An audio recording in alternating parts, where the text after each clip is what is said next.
আজকে আপু আইছিল শুক্রবারের দিন আমাদের বাসায় ছিল, শুটিং এর জন্য আইছিল। আমরা আলফাজ ভাই, আলিম ভাই, তারপরে অনেকের সাথে আমরা শুট নিলাম।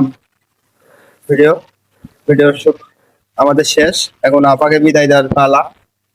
আজকে বিদায় দেওয়ার জন্য আইসিএল আব্দুলপুর রেল স্টেশন দেখতে পাচ্ছেন, এটা ওভারব্রিজ। আপুকে এখন ট্রেনে উঠাই দেবো। আপু কিছু বলেন, এগুলা এখন আমাদের কিরকম ভিডিও আসছে? সবাই আমার জন্য দোয়া করবেন। আমি আসছিলাম আব্দুলপুরে ভিডিও বানাতে, অনেকদিন পর 2 মাস পর আসছিলাম। তো এখন আমি চলে যাচ্ছি রাজশাহী, কারণ বাসায় যাইতে হবে। তো সবার উদ্দেশ্যে বলি, সবাই ভালো থাকবেন, সুস্থ থাকবেন, আর আমাদের ভিডিওগুলা সবাই একটু লাইক কমেন্ট শেয়ার করে দিবেন। অনেক অনেক পরিশ্রম করি। আমাদের নতুন একটা নাটক করলাম, নাটকটার নাম হলো কাল্লু মাস্তান যৌতুকের কবলে। তো আমি ওটার ছবি দিয়ে রেখেছি, আর এটা হচ্ছে ভাইরাল ভাই পেজে আপনারা সবাই দেখতে পাবেন। একটু দেখে আসবেন আমাদের ছবিটা কেমন হয়েছে। ঠিক আছে।